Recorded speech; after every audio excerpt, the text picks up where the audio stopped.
Hi, Happy New Year, and thank you for watching Digging to China. I'm Dong Shuang.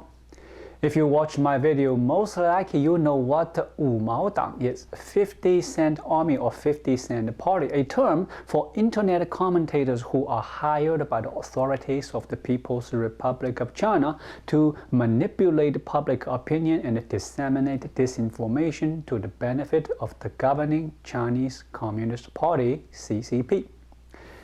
The name is derived from the allegation that such commentators are paid renminbi 50 cents for every post. These commentators create comments or articles on popular Chinese social media networks that are intended to derail discussions which are critical of the CCP, promoting narratives that serve the government's interests and insulting or spreading misinformation about political opponents, both domestic and abroad. Some of these commentators have labeled themselves 自干, short for 自带干粮的五毛. Translation: the 50-cent soldiers who bring their own rations. They claim they are not paid by authorities and express their support for the Chinese government out of their own volition. In other words, self-equipped volunteer militia. The former CCP General Secretary Chinese President Hu Jintao described the 50-cent army's activities as a new pattern of public opinion guidance. Rather than simply erasing dissenting opinions, they are guiding dialogue. In 2010, a contributor to the Huffington Post stated that some comments she received on one of her posts were from 50-cent Party. She also stated that the 50-cent Party monitors popular U.S. websites, news sites, and blogs and posts comments that advance Chinese government interests.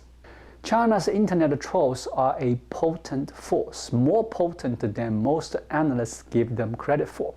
It remains a core part of the Chinese Communist Party's strategy to seize international discourse power. The magnitude and frequency of their attacks will likely continue to increase, and the CCP aims to widen the scope of its public opinion war to include foreign audiences. According to an article appears on Council on Foreign Relations June 2021 issue, the scale to manage domestic online public opinion within China is much larger than previously reported. The most detailed study of China's internet trolls to date estimate that they number 2 million people and fabricate 450 million pieces of content each year. In addition to 2 million paid commentators, the CCP has raised an army of more than 20 million part-time network civilization volunteers to amplify content favorable to its rule. These volunteers are university students trained by Censorship Bureau and asked to combat negative information in their spare time. What are the negative information?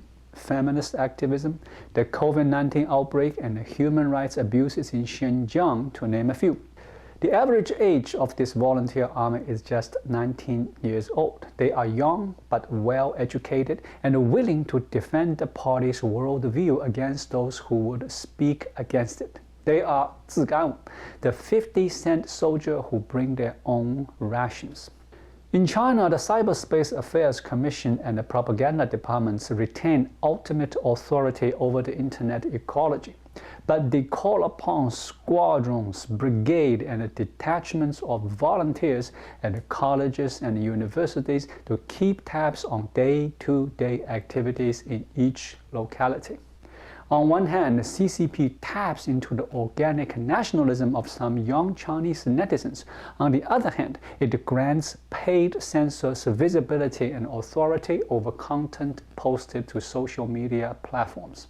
During its first decade in operation, 50-cent army primarily stuck to shaping public perception of domestic Chinese social and political issues.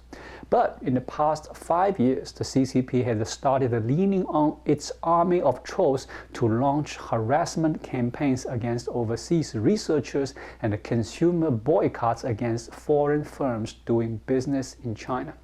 When Seoul announced it would host U.S. missile defense system in 2017, 50 Cent Army launched a boycott campaign against the retail giant Lotte. This campaign eventually forced Lotte to exit the Chinese market and pressured South Korea to halt the Beijing plan. At the time, Chinese diplomats insisted that the government had no hand in promoting the boycott, but onlookers did not buy it. And it is confirmed by Communist Youth League's own reports that the CCP played a role. Toyota, Disney, Marriott, the NBA, H&M, Nike, and Adidas have all faced similar calls to get out of China. Beijing can levy de facto sanctions against ideological opponents with plausible deniability. In recent years, CCP has brought Chinese trolls to Facebook, Reddit, Twitter, and YouTube. With Beijing's blessing, they are taking the initiative to speak out about issues of particular importance to the Chinese government.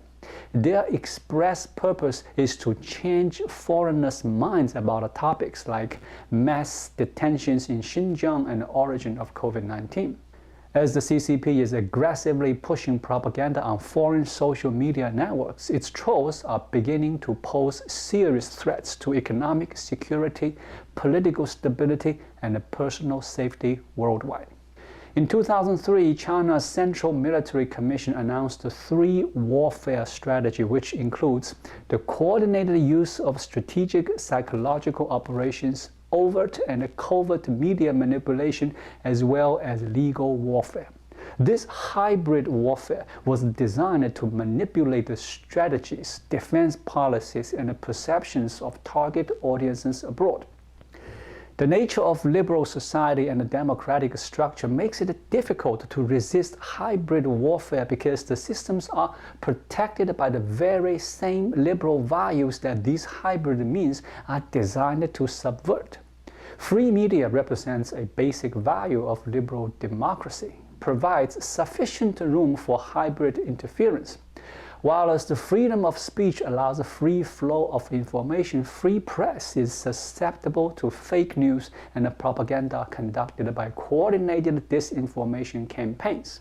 As a result, the legitimize of the media's credibility as well as an internal division among different target audience.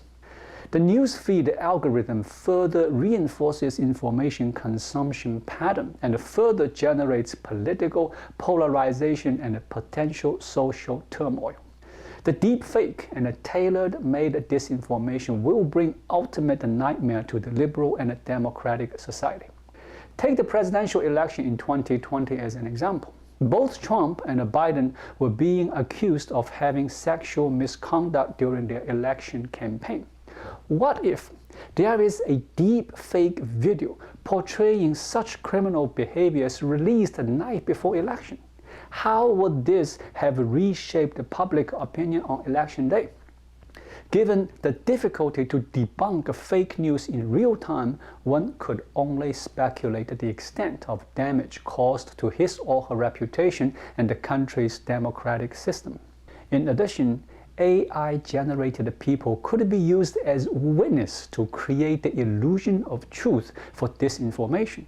In fact, certain private companies are already offering disinformation as services, including automated and human-curated accounts, as well as trolling and other AI services. According to an Oxford study in 2020, these campaigns are often deployed for a certain political actor.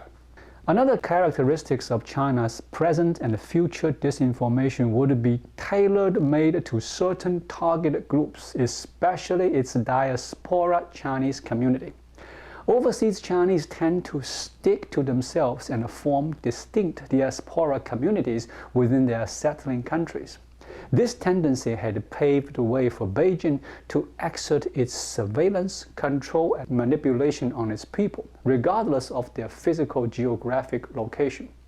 And the spread of disinformation could be effortlessly accomplished through these significant features. For instance, in April 2021, Canada's former Conservative MP Kenny Chu introduced the Foreign Influence Registry Act. It was altered as fake news that it was personalized to target a Chinese audience. The disinformation campaigns attempt to generate a perception that the introduction of the bill corresponded to racial discrimination against the community. Therefore, it equated the Foreign Influence Registry Act to the suppression of pro-China opinion in the overseas Chinese community. Such rhetoric is indeed a discourse of danger and insecurity regardless of its truthfulness. It helps construct the Chinese identity by composing binary opposition of us versus them, and provoking a certain degree of pro-Chinese sentiment and nationalism, especially for those who have always been in a more pro-Beijing stance. Many Chinese people overseas use WeChat or WhatsApp to keep in touch. The spread of fake news of such platform increases the sense of familiarity and therefore surge one's susceptibility to disinformation. Because it is spread through community channels and end-to-end encryption communication apps, such propagation would be difficult to debunk. We are living in a polarized world today. State-sponsored yet covert disinformation campaign could take advantages of its clandestine nature to deny responsibility while causing chaos in the other side of the planet by generating political polarization and thus social tear. The aforementioned scenarios are hypothetical. In reality, China's approach to internet troll diplomacy has been disastrous for its global standing, as favorability ratings of China among major nations have plummeted to near historical lows. It is tempting to dismiss Beijing's propaganda ineffectual. Last year, Twitter successfully identified and removed more than 170,000 fake accounts affiliated with the CCP's influence operations, leading some analysts to conclude that the CCP has no idea how to run a Twitter network. But it is a grave mistake to count the CCP out in its quest to warp foreign public opinions. As China's communist regime continues to flex the muscles of a great power, foreigners inside and outside the country should expect to face more threats from the army of trolls. It is up to democratic governments and global social media platforms to address China's growing capacity to disinform.